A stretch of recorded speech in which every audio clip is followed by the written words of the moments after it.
എന്തുകൊണ്ടാണ് സ്ത്രീകൾക്ക് auto immune diseases വരുന്നത്? അവരെ നമ്മൾ കുടുംബത്തിന്റെ വെളിച്ചമാണ്, ഐശ്വര്യമാണ്, വിളക്കാണ് എന്നൊക്കെ പറഞ്ഞാണ് വിശേഷിപ്പിക്കാറുള്ളത്.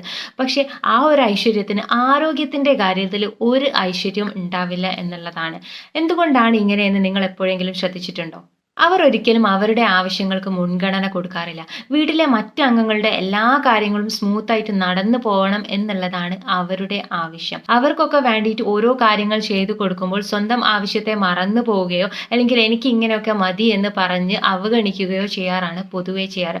ഈവൻ നമ്മൾ ഒരു അടുക്കളയിൽ ഒരു ഭക്ഷണത്തിന് ചെറിയൊരു കുറവ് അനുഭവപ്പെട്ടാൽ എനിക്ക് വേണ്ട, നിങ്ങളിത് കഴിച്ചോളൂ എന്ന് പറഞ്ഞ് വിട്ടുകൊടുക്കുകയാണ് അവർ പൊതുവെ ചെയ്യാറുള്ളത്. ഇതുപോലെ വീട്ടിലുള്ള എല്ലാവരെയും ഒരേപോലെ യോജിപ്പിച്ച് കൊണ്ടുപോവുക എന്നുള്ളത് ചില്ലറ ടാസ്ക് ഒന്നുമല്ല. ഇങ്ങനെ എല്ലാവരെയും കൊണ്ടുപോകുമ്പോഴത്തേക്കും എല്ലാവരുടെയും ഇമോഷൻസ് ഡംപ് ചെയ്യാനുള്ള ഒരു വേസ്റ്റ് ബിൻ ആയിട്ടാണ് ഇവരെ കാണാറുള്ളത്. അതുകൊണ്ട് തന്നെ എല്ലാവരും ദേഷ്യം പിടിക്കുന്നതും തർക്കിക്കുന്നതും പരാതി പറയുന്നതും എല്ലാം ഇവരുടെ അടുത്താണ്. ഈ എല്ലാ ഇമോഷൻസും ഇവർ സ്വയം ഇങ്ങോട്ട് ഏറ്റെടുത്ത് അവരുടെ ഉള്ളിലേക്ക് ഇത് സപ്രസ് ചെയ്ത് വെക്കുകയാണ് ചെയ്യാറ്. ഇങ്ങനെ സപ്രസ് ചെയ്യുന്ന ഇമോഷൻസ് അവർക്കൊരു സ്ട്രെസ്ഫുൾ ആയിട്ടുള്ള ലൈഫാണ് ഉണ്ടാക്കുന്നത്.